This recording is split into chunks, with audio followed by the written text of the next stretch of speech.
In the heart of London, there's a unique monument, Tower Bridge, the most famous bridge in the world and a true British icon.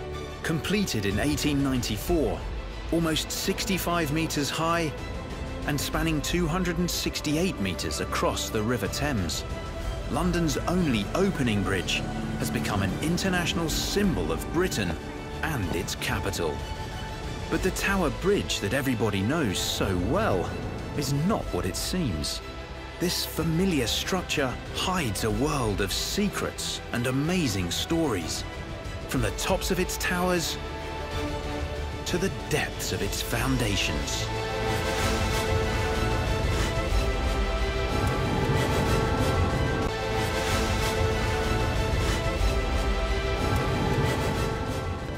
This is the story of an object that Victorian Londoners called the Wonder Bridge.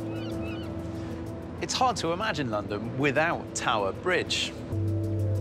It's a tale worthy of Dickens, a clash between a wealthy few and the poor masses of the East End. The conflict was only resolved when a group of city leaders engineered a happy ending. That it opens in the middle is the result of a tangled set of compromises. Just become such a familiar part of the London cityscape, it's easy to forget that it's not all that old. It was a creation of the late Victorian era. At the time of its construction, Tower Bridge was one of the most complex bridges ever designed. For one thing, Tower Bridge wasn't really just a suspension bridge. As a second style of bridge up above the first, these high-level walkways. They're a kind of box girder bridge. And finally, right in the middle, you've got the third type of bridge that opens to let ships through, the Bascule Bridge. In fact, the handsome stone bridge we see from the outside isn't really a bridge at all. It's only when you step inside the towers that the real bridge reveals itself, because Tower Bridge isn't made of stone, it's made of steel. The famous stone walls are just a facade, concealing the 11,000 tons of steel that really hold the bridge up. In these remarkable photos taken in 1892 while the bridge was under construction, the steel skeleton can plainly be seen. Later pictures show the familiar stone facing being attached. But why bother covering up the bridge's true nature? Partly, the stone walls act as a form of weatherproofing. In 1894, after 6 years of construction, this colossal Victorian fantasy was complete. On top of the steel, it took nearly 37,000 tons of concrete, 30,000 tons of masonry, and more than 27,000 tons of brickwork to finish it off.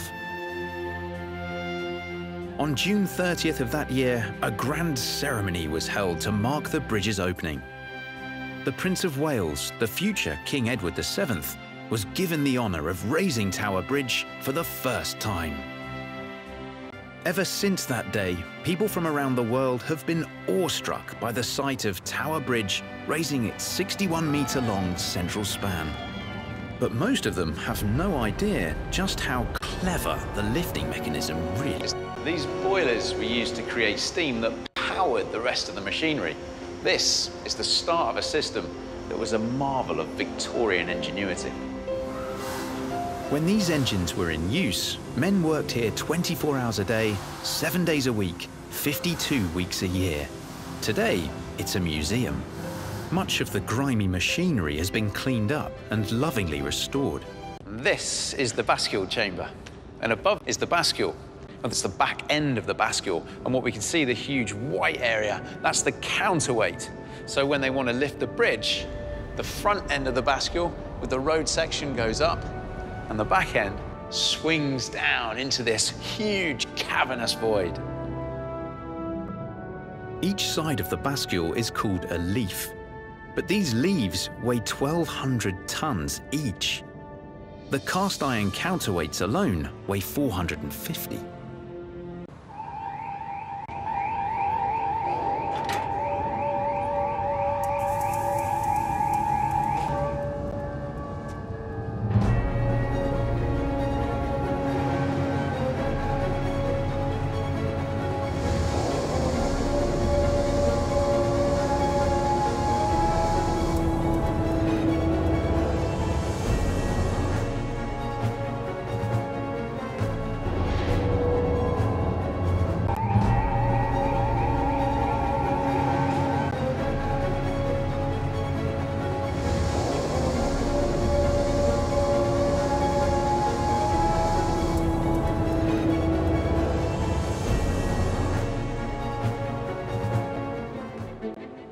of the most impressive things about this vast and complex arrangement is that from on top of the bridge, you can't even see it.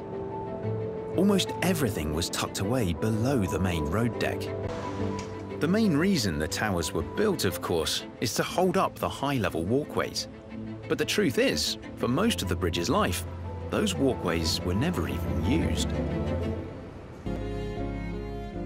For more than 70 years, the towers were little more than expensive scaffolding for hydraulic pipework. From almost the day it opened in 1894, the raising bascules of Tower Bridge became a familiar sight to Londoners.